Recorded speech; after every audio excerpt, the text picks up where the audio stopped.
Welcome to Women's Health, the OBGYN podcast. I'm your host, Alexa Economos, along today with Dr. Slocum from Health Central Women's Care. And today we're going to be talking about a topic that is so near and dear to so many women's hearts. We're talking about really being healthy as you plan to start a family. And for me, that brings back a lot of memories because I've done it with your practice and I'm a mother of three. So it's good to see you here today. It's good to see you too. So we got to start first of all with the preconception care checkup and really what the goal is, because I don't think that a lot of moms who are trying to get pregnant think, oh, I should actually go in for, sort of like a pre-appointment. Exactly. As opposed to just showing up with, I think I'm pregnant. Exactly. So, there's so many things that we can talk about during a preconception appointment. We want to make sure that your health is optimized prior to getting pregnant. Go over your history. Go over your history of your past pregnancies. Is there anything we can do to prevent the complications you had in your previous pregnancy? And make sure that you are as healthy as you can be to make sure that you have a healthy and safe pregnancy. Now, what if I'm a first time? I remember when I was a first time mom and was trying, I read everything online, talked to all of my friends. You start sort of comparing your experience to others. What is perhaps the one thing that you want women who are just starting to know? I think the most important thing is to not compare yourself to your friends, to speak with your doctor for advice, and see what's normal. It's not normal to get pregnant the first month. It takes up to It's not normal. It's not normal. Can you say that again and again and again? It is not normal to get pregnant the Yeah. first month. It can take up to a year. 95% of patients get pregnant within the year that they start trying with timed intercourse. So it's not normal to get pregnant within 1 month. I'm so glad that you said that. And it's, of course, extremely important that you have a healthy diet, a healthy lifestyle. And I think that's something that a lot of us take for granted. We are people who are on the go. Many times we're career oriented and we just don't always put that diet first and foremost. Exactly. And that's what's important, is that to make sure that you have a well-rounded diet and to make sure that you are taking your vitamin supplements, especially that folic acid and that iron. And you're going to want to start that before you even think about getting pregnant. 3 months before you are going to try to get pregnant, it's important to go ahead and start taking the folic acid and the iron, as well as a prenatal. Most prenatals do have the folic acid and iron in it that you need. And you can get this over the counter, or do you think should you get it from your doctor? So you can get one over the counter to start with, and then when you go in for your preconception appointment, you bring that in with you, and your doctor can look at all the ingredients and make sure that it has the right amount of iron and folic acid in it. And then if not, they can always prescribe you something. And I know that a lot of times, circling back to that healthy diet, when we're trying to figure out, what should we eat every day, what's a good resource that women can go to? So the United States Department of Agriculture has a website. It's called choosemyplate.gov, and you can use that to kind of assess what you are eating, and it looks at your calories and your exercise and your weight and helps you decide what is a good diet for you. You've hit upon something that's so important. Women of all sizes, women who, well, first of all, we'll start with women who are overweight. How can that affect pregnancy? So number one, it can make it hard to get pregnant. So even a little bit of weight loss, 10% can increase your rate of getting pregnant tremendously. A little bit of weight loss? Just a little bit of weight loss. Wow. Yes. And then it can add to complications in the pregnancy. So it can increase your risk of hypertension during pregnancy, diabetes during pregnancy. Even if you don't have those problems beforehand, it can increase it while you're pregnant. And that can lead to further complications, increasing your risk for C-section and increasing risks of birth trauma. So it sounds like it's really just better to try to handle that on the front end. But, we say that, and and everyone can attest, losing weight can be so frustrating. It can be so hard. So what advice would you have for women who are trying to find a good weight loss plan? I think the best thing is to do something where you're modifying the amount of calories that you're taking in. So you're cutting down your portion. You're not cutting down what you're eating. Not what you're eating. You're moderating. You're moderating. So instead of eating 3 pieces of pizza for dinner, eat 1 and a little salad, and drink lots and lots of water throughout the day can help keep those cravings at bay. And giving into those cravings can be helpful as well, because if you're sitting there craving pizza and you're eating low-fat yogurt, you're going to eat way more low-fat yogurt than you would if you just gave into that craving and ate 1 piece of pizza. See, I like that advice, because I think a lot of people think when we're talking about diet, it's deprivation. I can't have this. This is no longer an option for me. But the fact that you're saying just give into it, because you might end up exactly, really sort of in a sense binging on what you think is the low fat or non-fat yogurt, exactly, and undoing all the work that you've been trying to achieve. Exactly. And then increasing your walking. Just a little bit of extra walking can help. So park your car 3 spots further away from the mall and walk up the stairs during work, and then cutting out sodas are easy.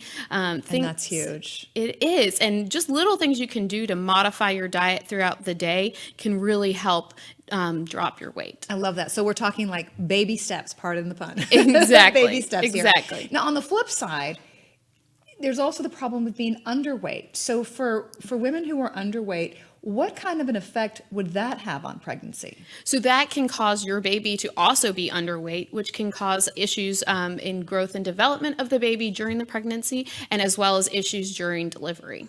So that is also, so if someone comes in underweight, are we talking 10 pounds, 15? I'm sure. So we really look at the case. BMI and case by case. A lot of patients who are underweight don't necessarily have periods every month, so that could make them even have a little bit more difficulty getting pregnant.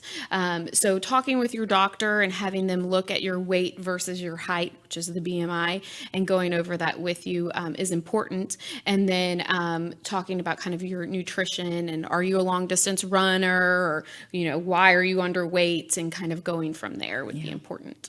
So hand in hand with the diet is also the lifestyle. Exactly. How does lifestyle, and this is a time when I like to say you're really putting someone else's needs first. That's what pregnancy and motherhood's all about. Yes. So when you see a lot of your patients, what are the biggest lifestyle changes that they have to make? Or what would you say if I were a patient coming into you? I'm cutting out alcohol, and smoking and drugs are very important, and doing that before you get pregnant, because again, that first 8 weeks is the most essential time for development for the fetus. That's before you even know that you're pregnant. That's before you've even missed a period. So those things are very important to just go ahead and cut out, and as well as decreasing your caffeine intake, making sure decreasing, not taking it away altogether. Correct. Okay. Yeah, that's sometimes one of the most difficult things. So also, in addition to diet and lifestyle, what about environment? So you're going to want to check around your house, make sure that there's no lead paint, check your work environment, and make sure that there's no, solvents or asbestos or anything in your work environment that could be harmful to you and the baby. Of course, every woman is different. I'm sure you see a lot of different cases, but when someone comes into you with a medical condition, what kind of advice do they get? Well, it depends on the medical condition that they have. So we always want to optimize that medical condition. We want to make sure their diabetes is under excellent control and they're on the right medications that are safe in pregnancy. And for chronic hypertension, we want to make sure that those medications are safe in pregnancy and that the hypertension is under control and that there's nothing else going on that we would need to be aware of before getting pregnant. So let's say that a patient comes to you and they're on a medication that is not necessarily something that you would approve for pregnancy. What can happen? So that can cause birth defects. It can also cause miscarriage due to the birth defects. So we always want to work with their primary care doctor or whoever is prescribing that medication to them. And some supplements can also cause issues. So you definitely want to give all the list of the medications to your OBGYN before you start trying, and then you can kind of optimize your health from there. So if you have a patient who has a medical condition and the medication they're taking is not approved, how long would you want them to be off that medication on something else before they can start trying to get pregnant? It depends on the medication, as well as is the new medication working to control their blood pressure or their diabetes. So it just kind of depends on how long it takes us to get them back to optimizing their health. And, if we switch them to a different blood pressure medication and their blood pressure is high now, well, we don't want that to happen during pregnancy. So we have to start working on the medications, adding medications, changing them to make sure that everything is perfect. And see, this is all coming full circle as to why women need to have that preconception checkup. Yes. So that you've got the time to come up with the plan. Exactly. Because it's not always a journey without bumps. Exactly. It's a beautiful journey, but Yes. typically there's maybe a little bump or Yes. two. Yes. If someone has an infection, would that cause similar problems in pregnancy? What would the effect there be? So especially like sexually transmitted diseases, you definitely want to be screened for those. If you have any concern that you or your partner have those, it's important to see a doctor to be screened and treated for those. They can even cause infertility. So it's important to make sure you get treated for that. And then certain viral infections can cause issues with baby. Can women prevent those infections Yes. aggressively? Yes. One of the examples is toxoplasmosis, which you get from cat feces. So not cleaning the litter box, making your husband do it, Honey-do list. and can reduce your risk for exposure to toxoplasmosis. Wow. So just a lot of things again, once again, being aware of your environment. Yes. It's a web that's just interconnected. Exactly. Isn't it? So when you're talking to a woman who's had a child before, a pregnancy before. Mm-hmm. So for example, my firstborn I had a seemingly normal pregnancy. Mm-hmm. There were no signs that anything was amiss. And then boom, about 33 weeks, my first baby came prematurely, and we were in the NICU for 33 days. Yeah. So if I'm coming back to you for my next pregnancy, Right. What would you tell a patient like me? We definitely want to talk about what caused you to go into preterm labor. Is there a reason? Do we know why? Or do we not know? And sometimes we never have the answer, but there are certain things we can do for the next pregnancy to help screen for that and help prevent it. So it doesn't necessarily mean if I had or a woman had a problematic pregnancy the first time, that the next will be problematic as well. It could be a totally normal pregnancy. It could be a totally normal pregnancy, but you're definitely at increased risk for those complications in the next pregnancy. But seeing your doctor before you get pregnant can help optimize that situation and hopefully decrease the risk.